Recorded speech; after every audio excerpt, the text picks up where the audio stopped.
my first request. What have we got to lose? No barbed wire here. We don't have 3, let alone 300 who want to leave. We're not violent. We don't do violence to anyone. But ageism, sexism, racism have all been eliminated. Elitism is almost eliminated. We're Marxist in the sense of sharing work and in the distribution of goods and services. What about the threats of mass suicide, Reverend? I only said that it will be better that we commit suicide than kill. Why hurt social progress? He started speaking in a paranoid fashion about his enemies and began to quietly sort of rant about them.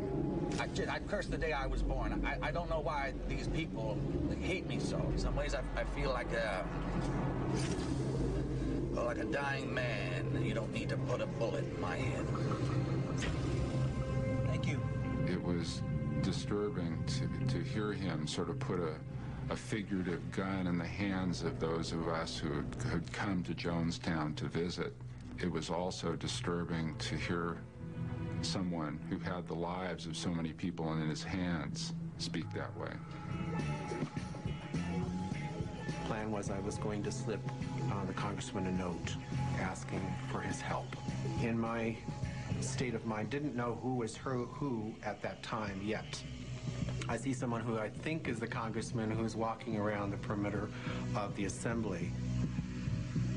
If I passed the note and it was unsuccessful, I knew I would be killed.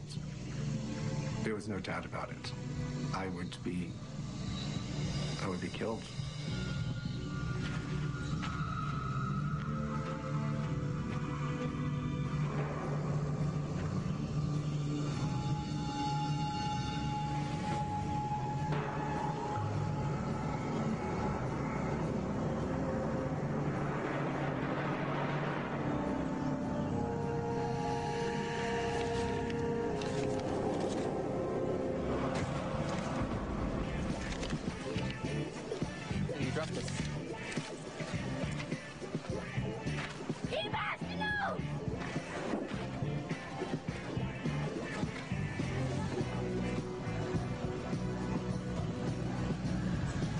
What was that about, Bert? That was nothing. I dropped something and I picked it up from it.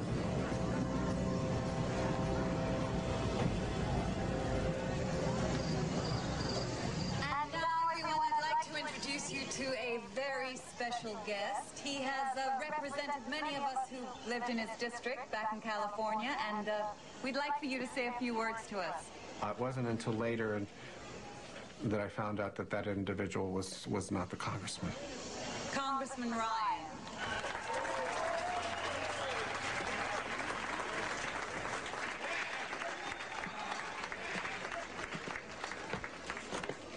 Thank you, Marceline.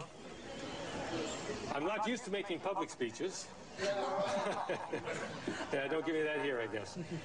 I'm very glad to be here. I've already met a former student of mine. I've already met a former classmate of one of my daughters from Mills High School in Burlingame. This is a congressional inquiry. I think all of you know that I'm here to find out more about questions that have been raised about your operations here.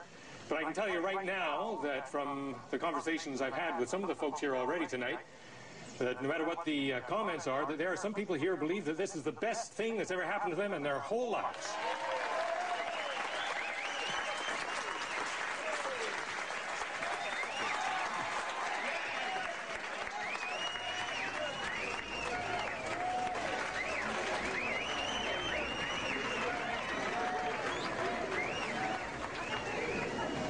After Ryan spoke, I was approached by Congressman Ryan. Is your name Vernon Gosling? Did you give this man a note asking to leave Jonestown? Yes, sir. And let me tell you, you've got seats on the first plane out of here tomorrow. Congressman Ryan had no idea of what he had walked into at all. I'm not sure we should wait till tomorrow, Congressman. We've got a lot of work to do here. You're in danger. You have to know that. We'll be fine. We're in the protection of the U.S. Congress. Tomorrow. And it was apparent after talking to him that he couldn't really conceive the level of danger that he was in.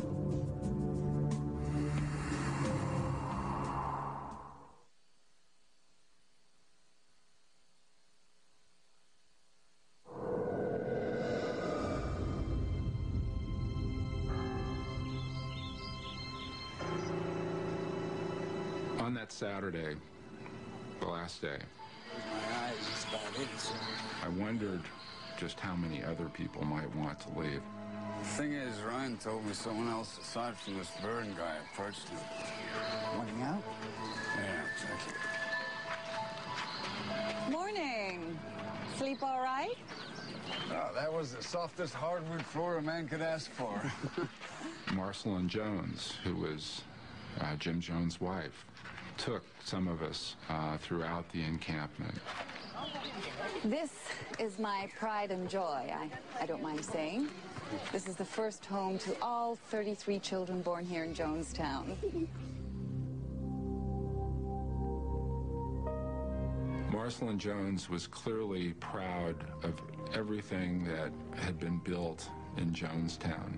The school and the nursery, the clinic that provided health care for children that seemed to be what inspired her and sustained her. That's some pretty advanced reading. Those are some pretty advanced kids. Hey. Oh, hi. I'll take him from here, Vernon.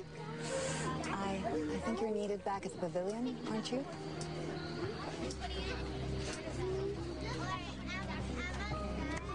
We also have a large nursing staff, of course. We could always use more. There are almost 300 children here in Jonestown.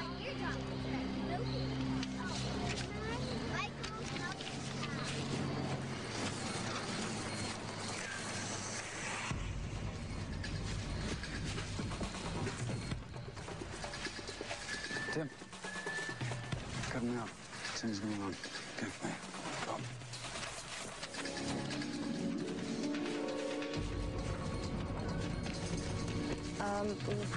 Would you like to see the dispensary? Excuse me.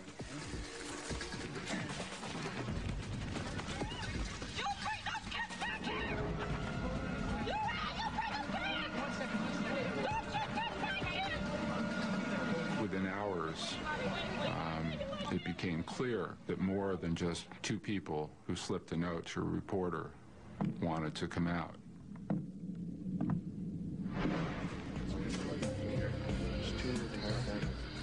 There were some entire families who stepped forward and informed the congressman that they wanted to leave with us. I'm all right. I'm just gonna just say goodbye to him. And the tension just radiated out from Jones and those groups of potential defectors. The whole place was paralyzed. No. You stay put. I'm gonna come have a word with you later, all right? You don't go anywhere right now. I want to talk to you and ask you some questions. Let's talk to him. Why are you doing this? You lovers? No. Because you can have a relationship here. No, we're not lovers. Don't you talk to any of the reporters, all right? They're liars. They're all liars. You don't have to say anything. Even the ones who lie, they always come back. They always do. Always have a place here. All right? I signed a document that I was leaving my son there of my own free will. I didn't know if I was doing the right thing. And I signed it.